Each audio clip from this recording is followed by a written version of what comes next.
Oh, my poor teeth.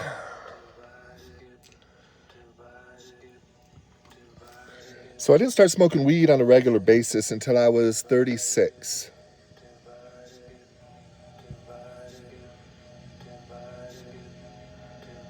Oh,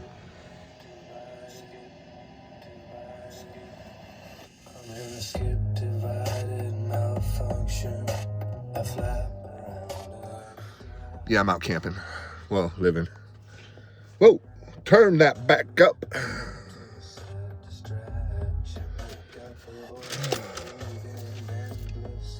So I got this crazy weird brain, right? Um, if I fixate on something, that something ends up in my world. It's weird. I don't know how that works. So,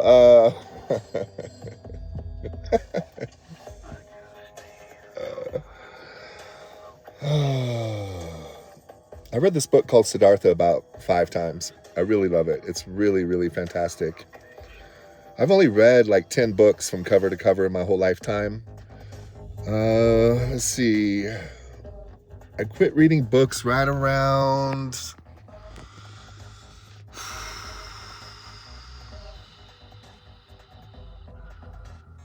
When was that?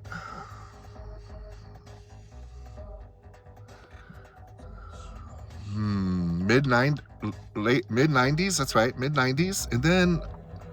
And then I got lost, and I read a few books again in 2004.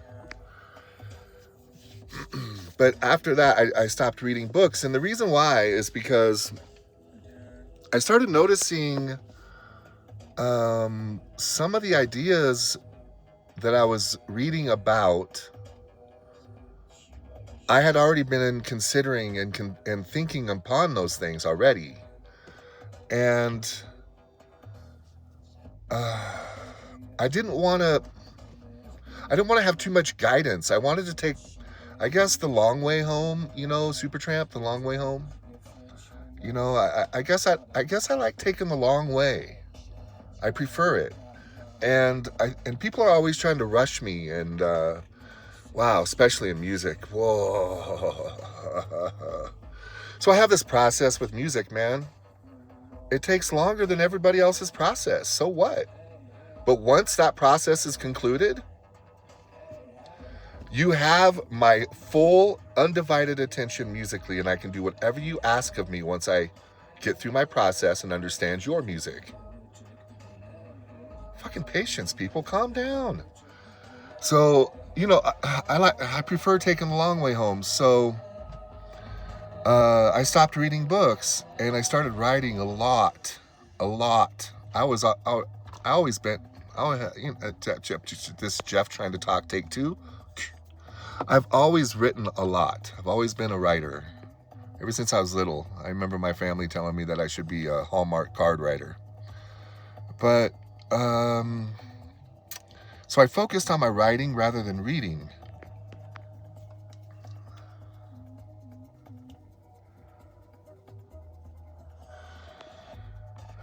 So I got lost and off track.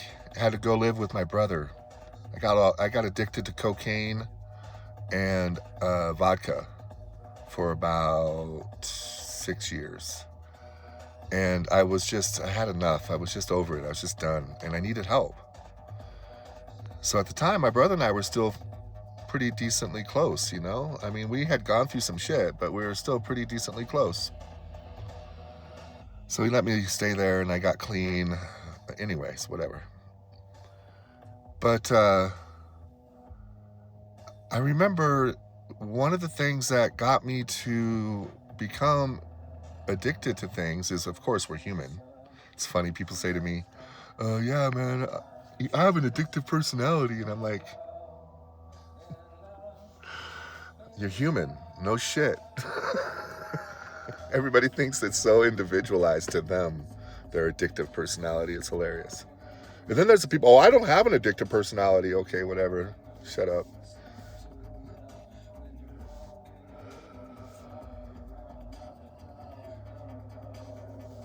But I started noticing something.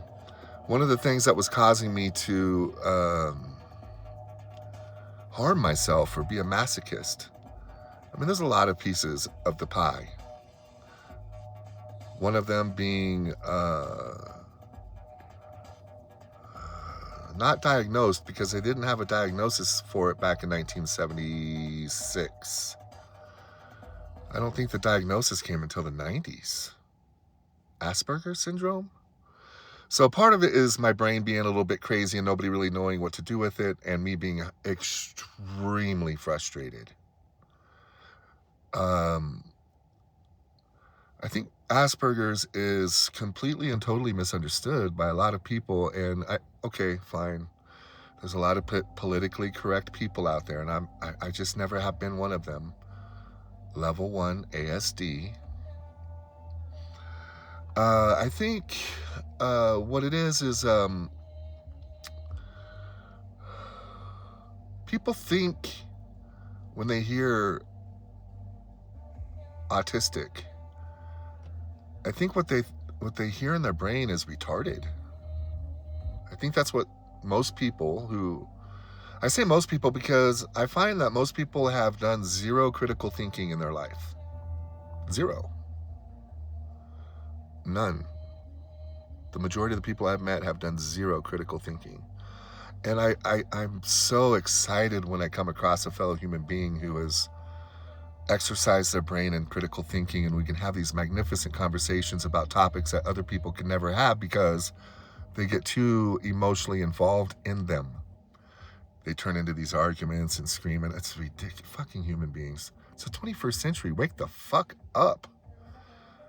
Like, all right, so back to what this all ties in, trust. So I think one of the reasons, that's one of the reasons why I abused myself and harmed myself and was a masochist, is because I had no outlet for my creativity, for my intelligence, for my different points of view, because I was already perceived as retarded, right? Like, especially by my dad. Ooh. Ooh, he was intelligent, man, but I ran circles around that motherfucker and he hated it. Oh, still, like our last conversation through emails was like that. He says to me he believes in a superior being, and I asked him, then why is he acting so average? He got so mad. Sounds to me like you believe in an average being. Anyway, whatever. With the multitude of things, but primarily,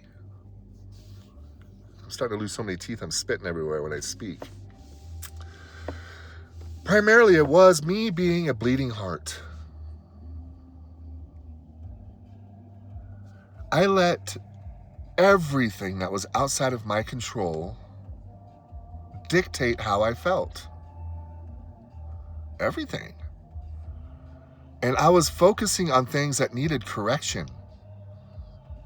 So I was constantly frustrated and agitated. Like, what the fuck is wrong with the human being? I was always asking myself, what the fuck? Why would you do that?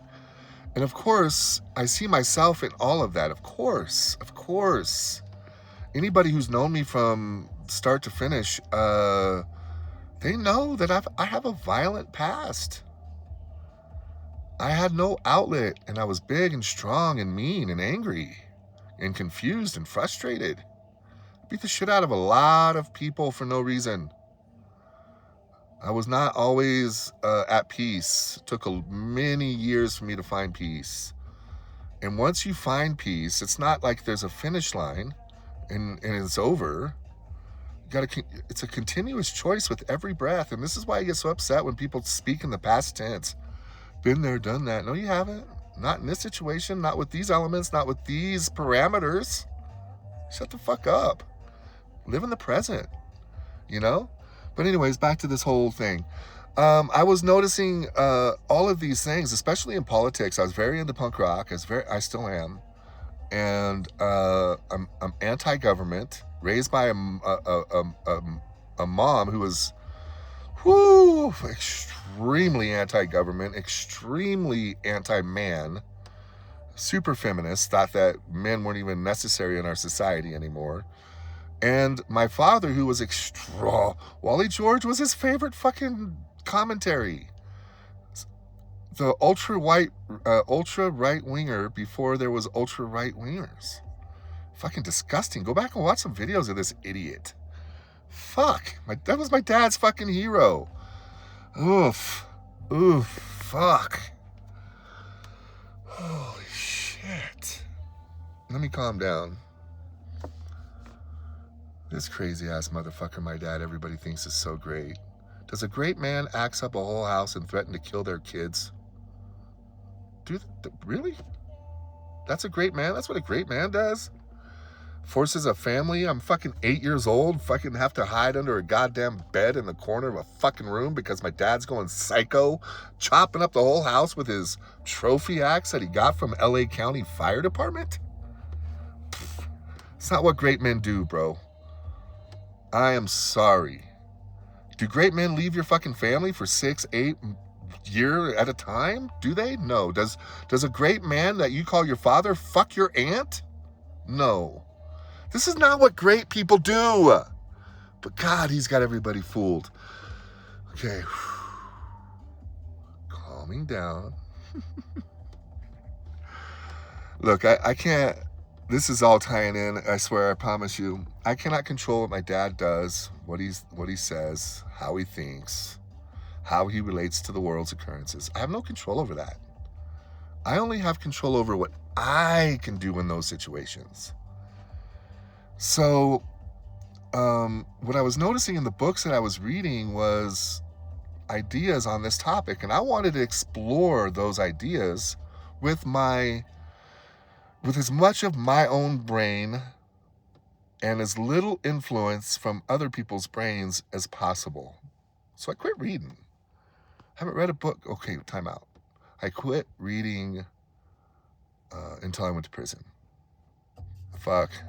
In prison, though, I did find joy in reading Westerns.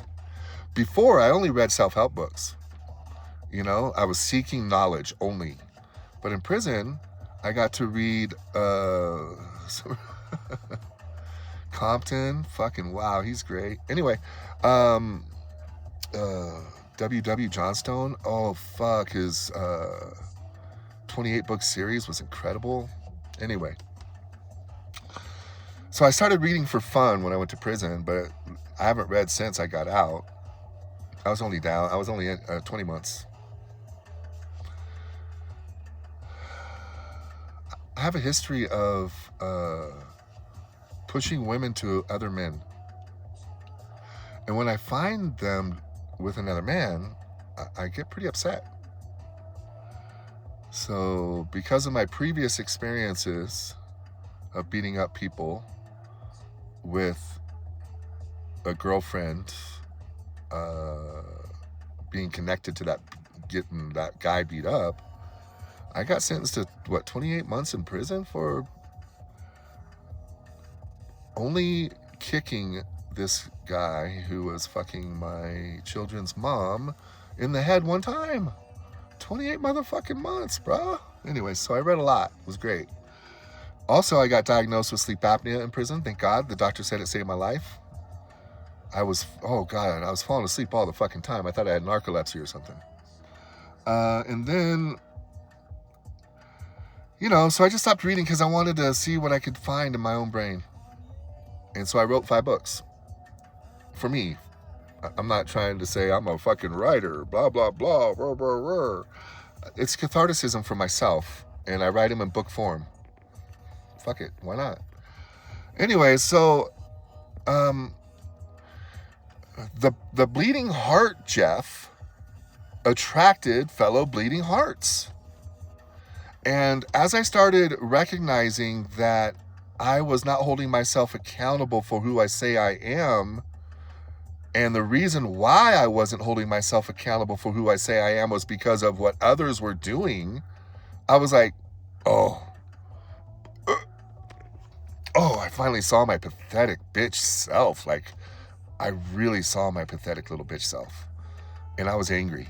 I was upset at myself. I was like, And then, of course, throughout the years, I've studied a lot of things just for myself because I enjoy learning. I just don't like school. Um, the universal law of polarity is real. The universal law of magnetism is real. So as I was breaking free from my bleeding heart self and carrying the weight of the world on I think looking back upon it now, if I ask myself, why was I doing that? I think it's because I didn't want people to think that I didn't care. Not knowing that I could care without it destroying me. Fuck's sakes. So anyways, I started noticing the friends that I had were just reflections of myself. And I really did not like myself. I chose then to really dive deep into committing to what love is. You can't define love, Jeff. Love is mysterious, Jeff. Abso-fucking-lutely, I 100% agree. But I think the years prior to this occurrence in my brain, this thought occurrence, had allowed me to master an emotion. I mastered through the desire to survive. I mastered hate just for self-survival's purposes. So if I could master hate, then maybe I could identify, not define, but identify what love is, okay? So I just did this pro and con list with emotions. I didn't know we only had 27 emotions. It tripped me out. I thought there was far more. And I think it's probably similar to the element table. We only have X amount of elements, but when you combine them, it creates another type of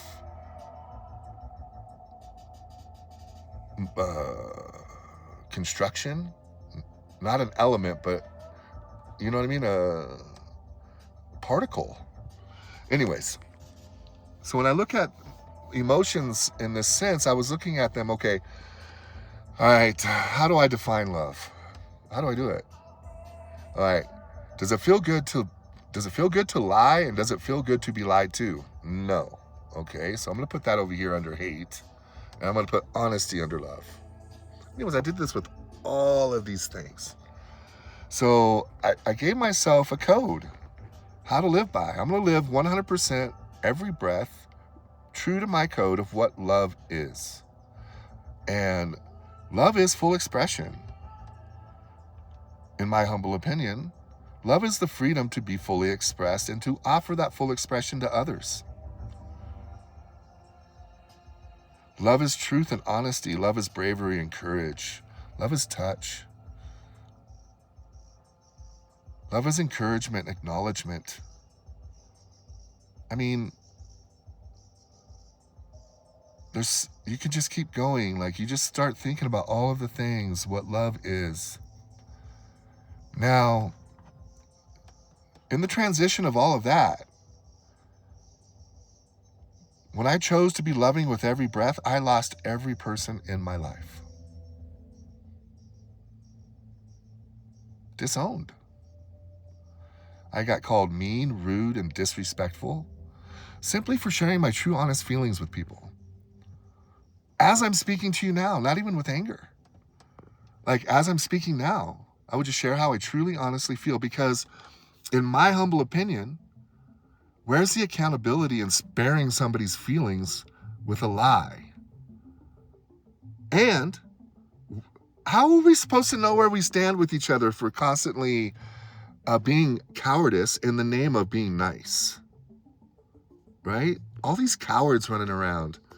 They say, I don't lie, I don't lie. The first question I asked them, I said, so if a friend hurts your feelings, you going to go up to them and tell them that they hurt your feelings and tell them why? No. Oh, no. That's lying by omission. Fuck. There's 8 different ways to lie, by the way. I had to discover this for myself because I was an absolute beast of a liar. Wow. Holy shit, that was good. I had no idea it was so good. I had all these minions. Man, it was crazy. Minions, aka acquaintances that would do everything for me. I've cut acquaintances completely out of my life. I have 0 acquaintances in my life. So it puts a little pressure on, if everybody were to take their acquaintances out of their life and just strictly have their friends in their lives, it limits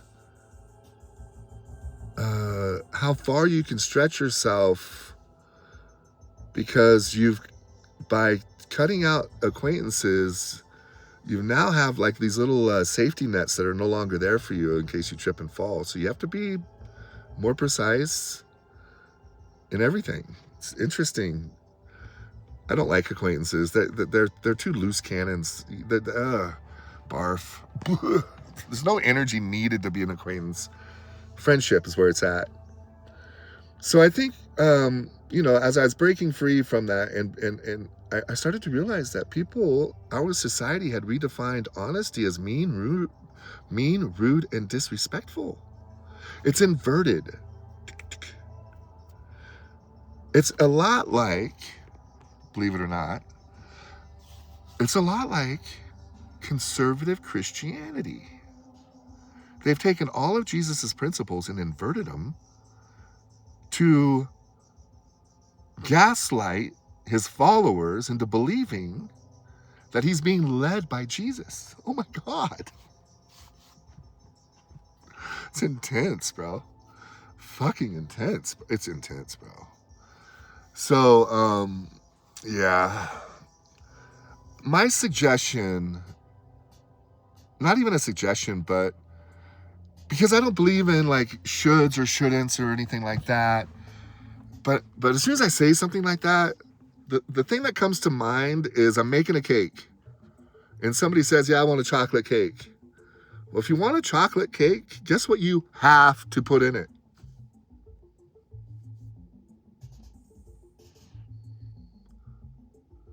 Chocolate. You have to.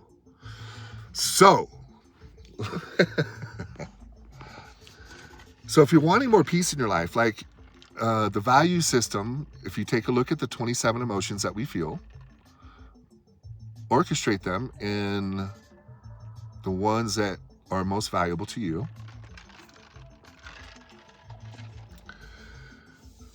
Anyways, peace of mind. Peace of mind is not necessarily an emotion, but peace of mind allows for human beings to enjoy the 27 emotions that we experience. Without peace of mind, the emotions that we would call bad or negative, those ones are brutal when we're not at peace. They hurt a lot. They're hard. So peace of mind, for me, is the most valuable thing on the tree. So if I desire peace of mind, I'm going to have to do some shit.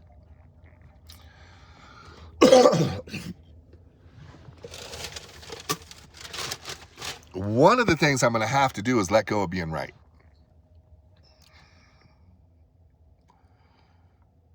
Who gives a fuck if I'm right or not? I would hope that I'm wrong every fucking time. Because the things that I'm seeing that end up ultimately being accurate from my conclusions are destructive things that I wish weren't here. So I just want to be wrong.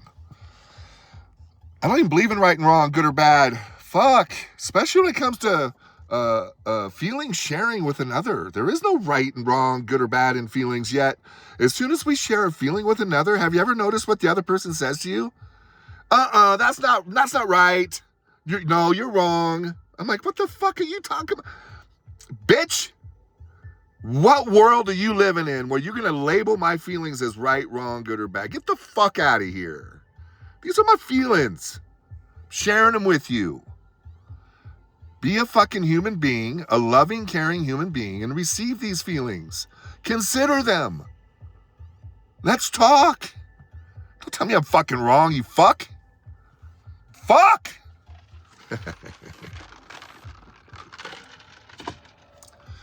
So as I look around the world, I see so many injustices. I see them. But I ain't focusing on them. There's no reason to focus on them.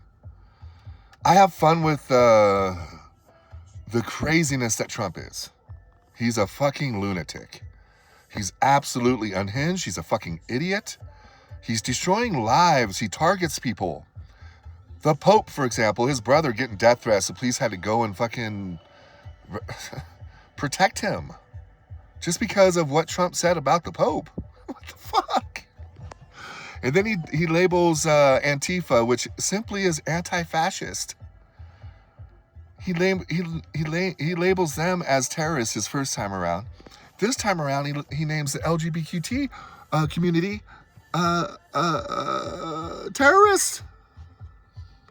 Now, for those of us who have trans children, like myself, I am terrified. In fact, just 2 nights ago, off in the desert over there, on the other side of the airport, there's a bonfire going on. I'm not joking. This is real, people. This is real. Wake the fuck up. There's a kid partying at a bonfire. Some dude finds out that he's gay and beats him to a pulp. Just because he's gay. For no other reason other than that he's gay. The kid gets in his car, drives home. Parents are furious with good reason. But now don't compound fracture the fucking problem, parents. But they did. They went down there and almost killed the guy.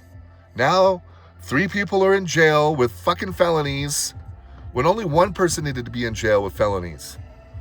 Fuck. So it's real. Trump targets people. But anyways,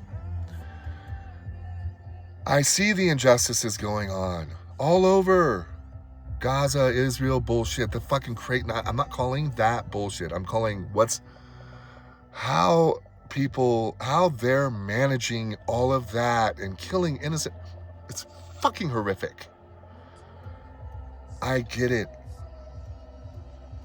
There's not a damn thing that I can do to stop it. I have no control over what they do, say, or think. I have no control over that. I only have control of what I do within all of that.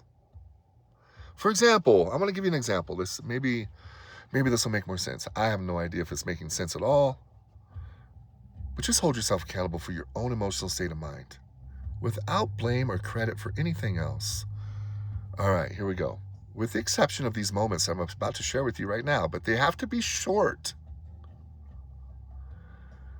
Let's say that you are out camping in a cabin with your man or your woman, whatever, and you wake up, make some coffee, and you just want a little bit of time to yourself out on the porch. You open the door and there's a fucking bear right there. You have no control over being afraid. You're going to be afraid. You have no control over that. But being paralyzed in that fear will get you killed. You have to react.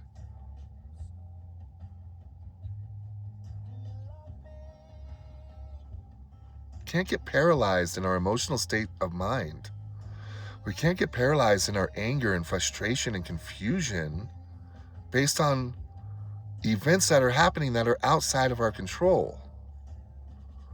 Now, what is within our control in that bear situation is what we do next. That is what's in our control. Observe, notice, become the person living the life as you see the most beautiful. And don't get distracted.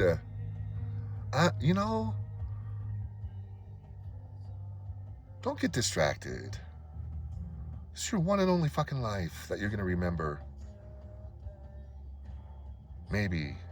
Who knows? It's all fucking mysterious. But I most certainly don't remember any previous lives in this one. And I'm also saying that I haven't been here in an infinite amount of times as a human. I call this place ape shit. It's an anagram or whatever you call those things. I never said I was smart. I'm just intelligent. I can figure shit out. Anyways, ape shit means amusement park Earth sent here infinite times. So for me, it's like, okay, my energy never dies. And we've created, through a collective consciousness of all of this, whatever you want to call it, I have no idea. From all of that, we've created this realm of existence where we can experience ourselves over and over again. It's magnificent and beautiful. It's more valuable than money. And everybody's just marching away, trying to make that mighty fucking dollar, missing out on the connection, the oneness, the harmony, heaven, God's guest house, whatever the fuck you want to call this place, Earth. I call it heaven, aka God's guest house. I'm not religious. Those who know me understand that I think the religious are insane. Not a judgment, just an observation. A man-made construct they call holy. Stop. Just fucking stop. Stop it. Please. And then this Bible written 700 to 1100 years after Jesus died. Come on.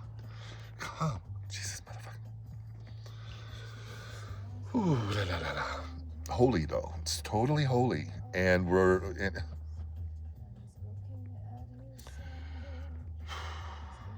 the cool thing about it is, it's all about choice.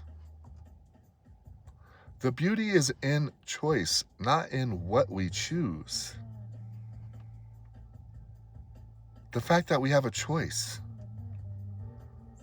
The fact that we're not being puppeteered. You get to choose where you go, what you want to do, how you want to be. And never forget the value of the personal freedom to be who you want to be. Allow others to bitch. Allow others to complain. Allow others to not see the beauty. Allow it.